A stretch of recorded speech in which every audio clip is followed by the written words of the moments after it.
Hey everyone, and welcome to this week's episode of Fight Chat Friday from TKD Coach Academy. Next week is the AETF European Championships, and we're going to jump into a few predictions, a few specific sections, and some overall chat about the championship coming up. So if you're interested, if you're traveling, or if you just want to know what it's going to be like, stay with us for this one.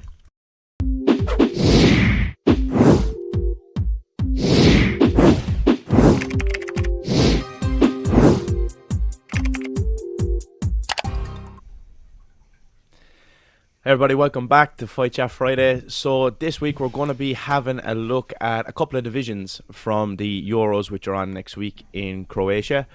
So we're going to have a look at the senior team sparring in the male side. We're going to look at the minus 70 senior male division and also the minus 62 senior female and minus 50.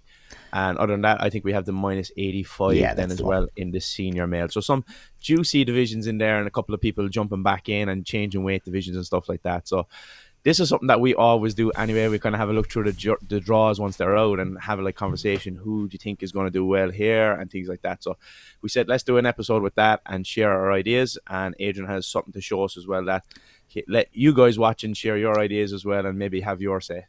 Yeah, well, I mean, it's always struck us it's so much fun to do the kind of the armchair coach or the armchair critic kind of thing, and put a little bit of a guess on it beforehand so that you kind of have a stake. When you've kind of looked at the divisions and you've made your predictions, you kind of have a stake in it, and then you want to see if you're right or if someone's going to upset the apple cart or what it's going to be. And we just found a way to share that with everybody. So anyone who's watching here, we're going to give you a way to share with us, make your stake, record your predictions, and we'll leaderboard that. So hopefully we can share with you after the Euros how well we got on, who managed to nail it the whole way, who got all of the matches right. It's going to be like our own really, really big accumulator. And unfortunately, we've no big money prize for you at the end of it, but it'll still be fun just to have a look at it. Overall, this Euros though, it's kind of very much back towards where we would have been pre-COVID. So we're looking at 593 entries out of 28 countries, which is pretty fantastic. Missing, of course, due to the conflict in Ukraine, missing Russia, Belarus completely, and then Ukraine, of course. Limited number of competitors. I think they've managed to bring 8 competitors to the event, but very understandable under the circumstances. So we're probably down about 100 competitors on what we would have had with all of those countries present and competing, but still, nevertheless, I think that's a very, very strong tournament. Yeah, I think we're very much in a transition period as well right now, with a lot of people falling in and out. So yeah. I think when you look at the draws, there's a lot of new names, a lot of kind of stalwarts and people that we're used to as well. But I think it's very much like a transitionary period right now. We want to see some people develop and come through and become the new stars of ITF. And for me, it's very much like a young man's game, let's say, because there's a lot of people here under the 25 mark. So that's an interesting point as well. And I think that links into something that you spotted earlier, Adrian, about the senior female.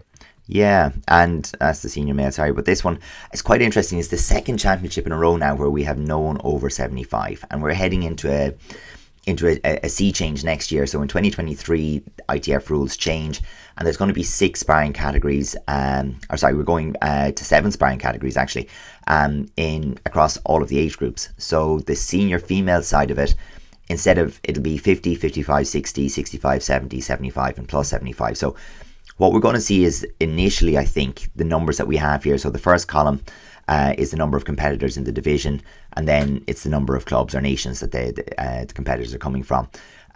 So what we're seeing there is that, let's say the senior minus 56, 16 countries, 19 competitors. So what we'd expect is when there's that small change and it's 55 and 60, maybe 1 or 2 competitors from there will move up to 60. Maybe, there'll be some small changes. But I don't think we'll see a big overall change in the number of people across those categories. They'll probably all drop by 1 or 2 to accommodate the new category that's fitting in there. The real question is, are we going to discover the plus 75s? And for me, the question is, well, why haven't we got the 75s? And the first thing that jumps to my mind is, if we're gradually moving to having those younger competitors, people just haven't grown into their full adult size and whatever else. I think that would be definitely something that could be contributing to it as well. And I think the athleticism, of course, is part of it. Like, it's not that you can't have girls who are 80, 90 kilos who are athletic. It's just that they're not as common. And being less common, the chance that they're finding their way into Taekwondo, competing at this level, maybe that's what we're finding. We're just not finding the girls at that level. So you'd have to wonder, if it continues that trend over a number of years, will we look at the categories again and change it up a little bit? So, I think that's really interesting. Yeah. One thing as well is there's a lot of people who have been kind of in around the medal stages over the last couple of years in many divisions who aren't in this championships. So I don't know whether people are retiring or moving on to other things or just taking a year out. But that is interesting to note as well. I think, for example, Poland have a nice new senior male team. So a lot of new guys coming in there. So we don't know if there's been a selection change and there's maybe other people in instead, or whether people are falling out or whatever. So it'll be interesting to see how Poland get on the senior male side as well. Well, that's it. And I mean, the team isn't any smaller for all of the changes. You're looking at 60 people on the team, the biggest team in the championships. So that part hasn't changed. Still a super strong contingent. But there is that thing where we would, as a team, we'd be looking, as an example, at senior male side, and we're going, well, where's Bartosz, where's Jacob Gajawa, where's Mateusz Mrotz, where's Rafael, who are we talking about? Zazalak, for example. So these guys, are the names we've been seeing for years. And we've seen it in Ireland as well. The names that we had for many years have moved on. And I'm sure other countries would have looked at us and gone, oh, where are those guys gone? Yeah. And there's going to be a reason in Poland too. We're not privy to it, but the guys have moved on. We have a new team now, a lot of unknowns, and that's going to make this a very exciting championship. And I think that shows up straight away in our prediction. So maybe let's start with that that first prediction. We'll look at that senior male team, and so much. We'll caveat anything that we're saying here with this. There's always a certain amount of guessing when there's that much changeover in the teams. We're looking at the matchups and we're going, well, it does depend which how these new guys fit in, but still, without talking about it too much. Yeah. Without talking about it too much, we'll jump into this one. Yeah. We see here that there's a couple of selections that might jump out and be like a bit different, but yeah, I think that at the end of it, if we look through the semi-final stage and on, like, Scotland would probably be a surprise to some people. I think they might have a stronger team this year than previous years, have a decent side of the draw as well. As we said, Poland is a bit of unknown this time, so maybe they won't be getting all the way to the final or medal stages like usual. Sweden are always thereabouts in team. I feel like that it's hard to get rid of those guys in team. They're solid in the team event. Definitely. I think the match to watch out for is Ireland and Germany in the potential semi-final there. So that's one to be aware of. I think that's going to be the juicy one, and whoever wins that, I think, is going to take it. Now, an important thing for anyone watching at home to know, this is Richie's prediction. So what we did for this one, I went away and did my predictions on these ones. Richie went away and did his predictions. Some things we agree, maybe on the overall outcome. Some we differ. And this one is one where I think we've gone quite different routes, and it'll be kind of interesting to look at it and see, why that is as we go through. So you've highlighted, Richie, that there's a couple of matches that are quite interesting in there where I think even just in the beginning we're looking at, that Italy-Norway match there is, for me, quite interesting because both sides are very, very new. Compared to the teams that we've seen in the recent past, from both of those countries, and that makes it a little bit of a lottery for me as we're looking at it. And I've gone the opposite way to you, and I've Norway coming through there, and I don't genuinely have a good reason for that. But I think experience is massive in team as well, isn't it? Yeah. If you have a couple of people that have been there before, it makes a bit of a difference. So I think that might just sway a couple of decisions as well.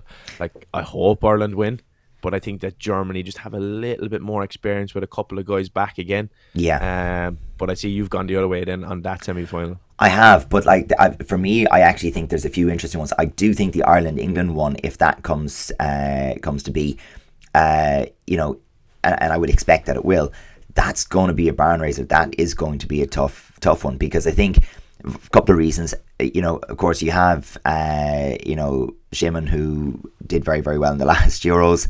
winning it outright in minus 70 male.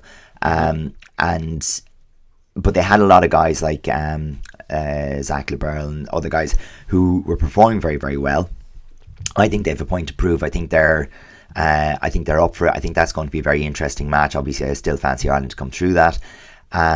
Germany, I think, just look so solid. That's an experienced team. Those guys have done this before. They have some new guys moving into the team. A lot of guys there as well are from the team that won in 2019 in Germany, isn't there? Yeah. So they are quite experienced and a solid group. So the fact of you have the 2019 world champions and the 2021 European champions. It's kind of COVID just seems like this time lapse, in there. I think a very interesting one though, going right back to the beginning, we differed on Spain and Poland, and again, I had Spain coming through that one. You have Poland coming through that one, and I don't fault the logic either way. It's what I think we're looking at here is a very new Polish team who could be phenomenal, but we don't know them, and a Spain team that is, I think looking really invigorated. Some very, very strong competitors from what we saw at last year's Euros, and I think you've got kind of 2 to 3 guys on that Spain team that will really be able to step into a leadership role and push forward. So I'm kind of putting my hesitant hat in the ring for Spain there, and Richie's backing Poland. So I think that's... Yeah, I've never seen a poor Polish team, so... no, never. I think that they'll stick to that. But as well, I think size will be a thing in that one. Spain aren't the biggest team. No, they're quick, they're crafty and things like that. Yeah. Quite experienced, but I think Poland might just pull through from my point of view. So staying with that, let's go to the big boys all together and talk about the 85s. Yeah, we have a couple of new guys back. Well, let's not say new guys. These guys certainly aren't new, but we've got Gilles Brown back and also Alamine coming back in there. And they've missed out on the last Euros, so it'll be interesting to see how that one goes. Yeah, and I mean, I think we both fancy Alamine to make the final. I think we flip-flopped on the eventual winner, so you've backed our boy Camille. And I've backed Alamine on that one, so apologies to Camille on this one just to kick it off. But there are some interesting matchups along the way.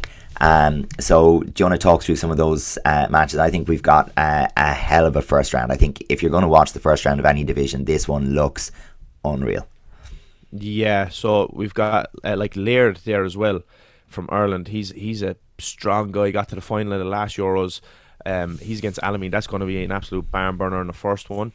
And then coming through here as well, you've got a couple of good matches, but I think that it really gets interesting there for me around that quarter-final, semi-final stage. And I think that's where it's going to get juicy for me. Alamine and Gilles have fought before. That's going to be that's going to be a coin flip, I think. Both guys very, very mentally strong, and they're able to pull through and pull it out on the big stage. So that's going to be a back and forth. I think that the fact that Camille has a little bit more experience there now with the last Euros is going to help him in his confidence. He's quite rangy as well for that 85 division. So that's going to be a great one as well, no matter who gets there. I'm actually really interested in this division in particular. I'm curious about your take on Timothy Zavic. And I've backed Anton and you've backed Timothy coming through. I think that's the big difference between the two of us on this one. I do think that any final, if the guys are quality, that could be a coin flip. But I'm curious about that one match, the first round match, Timothy Zavic from Slovenia, Anton Hansen from Sweden.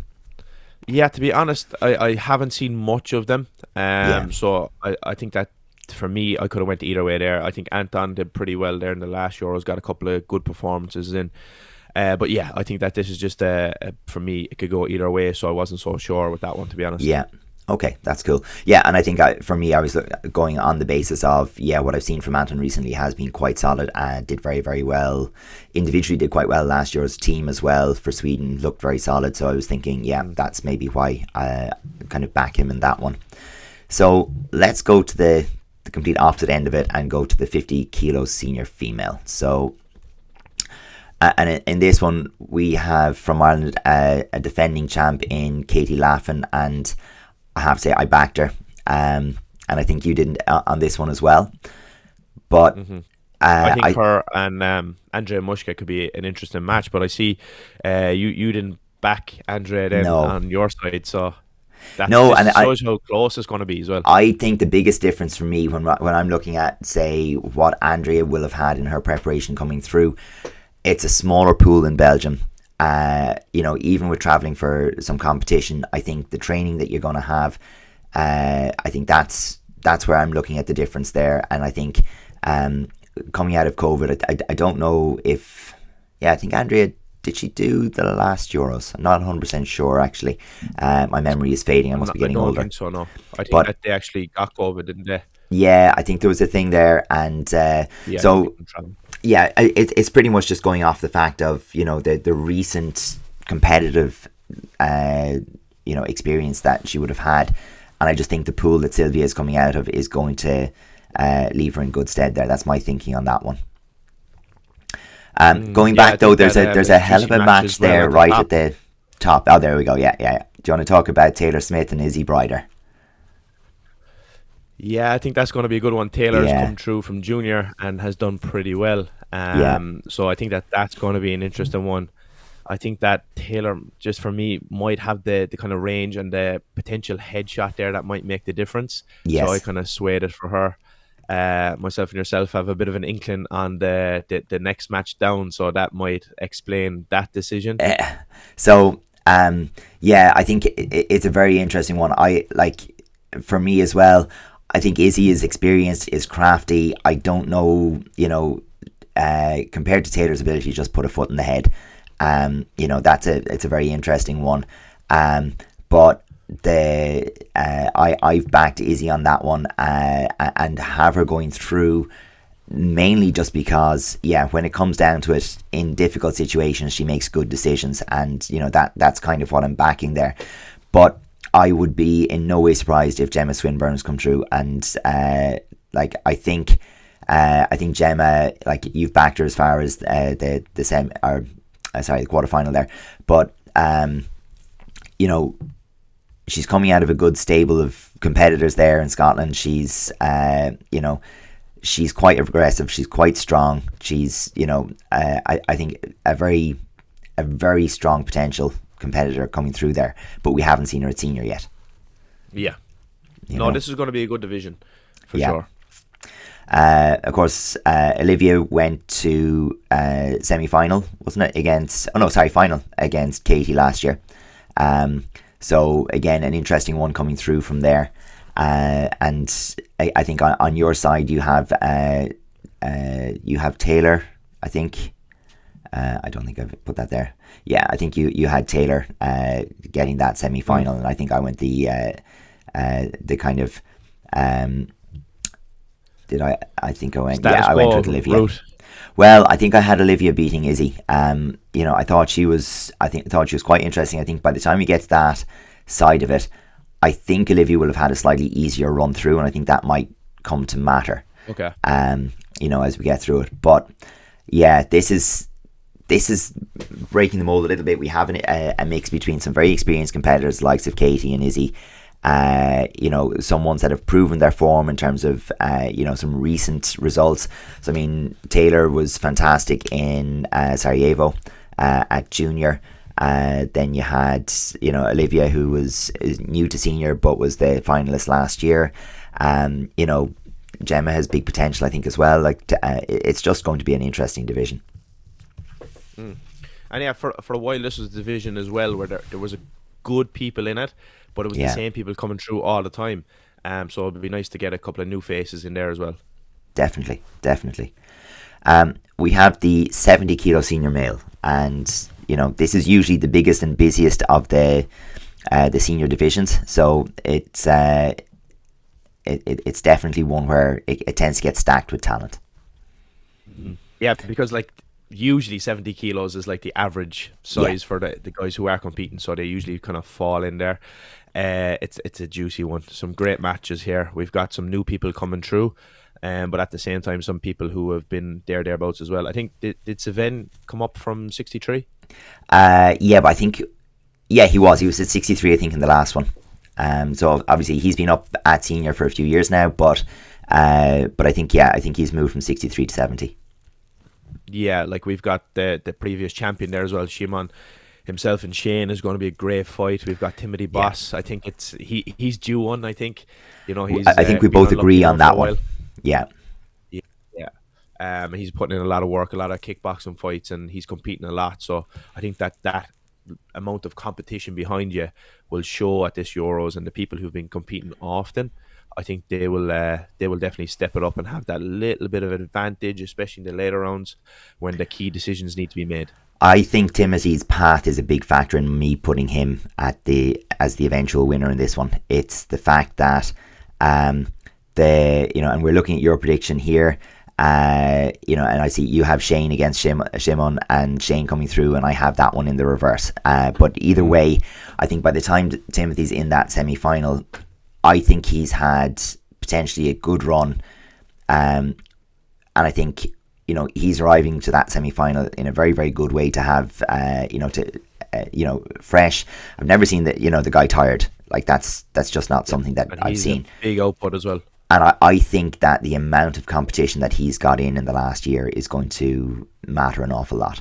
And I think that's very different country by country. But I think in particular, with because I know he's even experimented in full contact, a bit of that, as in K1, that kind of side of things as well, just for additional competition. And, it'll be very interesting to see how that carries through. But definitely, I think the rule set is the thing that kills him in ITF usually. yeah, Like he does quite well in Wacko. I think he's quite aggressive in things, and his combinations flow more in Wacko, whereas there's a bit more stop-start in ITF. yeah. So I think that if he can just like slightly vary his style or get a good referee or whatever, I think that could be the difference. But I think he's been unlucky in the last couple of competitions. Now, I think the lower half of this draw is also very, very, very interesting. Do you want to talk us through some of your choices there? Yeah, so like we've got some great matches. I think that James, he's only coming up from senior, but we know him from Ireland. Obviously, he's quite good, very crafty, very quick. Tio is still in there as well. You can't write him off. There's some good guys in there. Sven, of course. So I think that for me, anyway, I have James coming through. But again, you've Miguel Serrano, quite crafty, quite experienced, been there before. So like this is a great division. For me, I have James pulling through to the semi with Sven, and then James edging that one to get to the final with Timothy. So I think I'm very interested to see how this one's going to go. Flipping it over to the other side, it's we have just the one difference in the semi-final. I have Shimon edging Shane in the quarterfinal, and but leading to very, very much the same kind of outcomes. I have James taking Sven and meeting Timothy in the final, and an eventual winner of Timothy Boss. So I think we got to the same kind of overall outcome in the end, but there's one or two little adjustments along the way. But I think when we get to this stage, I think there's one or two potential quarterfinalists that I'm not 100% sure which way, or I'm not sure I know what way it'll go. So the pass through with Chris van der Veerdonk and Szymon Lesznik through to that quarterfinal, I just don't know any of those guys well enough to say what I'd expect there. Where it's quite an interesting one. I think Jahanger from Sweden and Theo, I think that's an interesting one. Again, fighting out of Patrick Hallström's club, I think, in Sweden.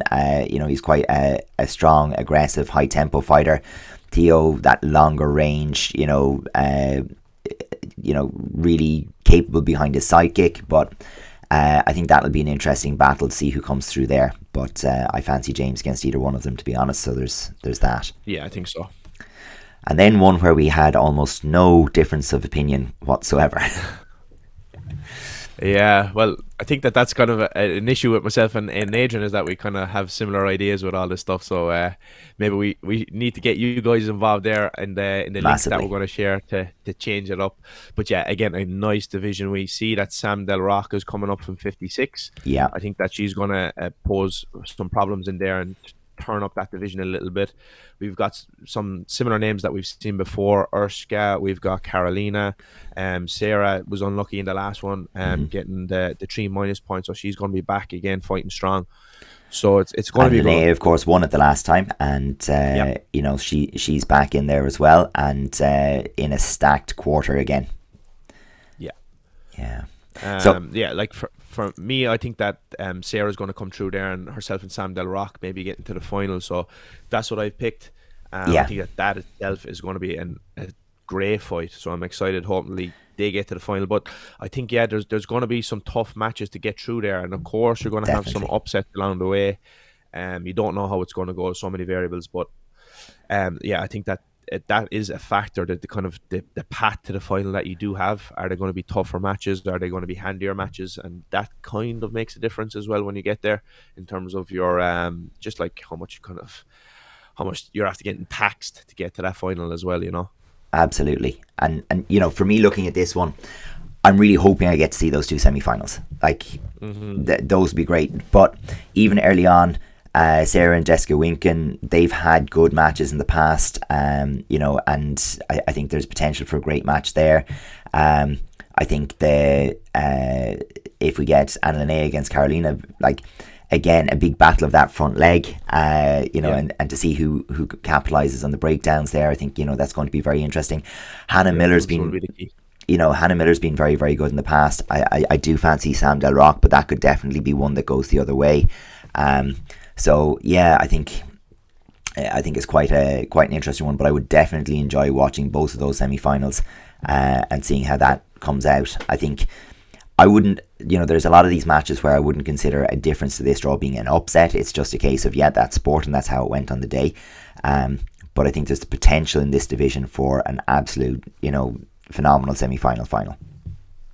Yeah, so like what we picked is never going to happen as well, because there has to be upsets. There has to be. So it's never always like the favourites or whatever way you want to look at it.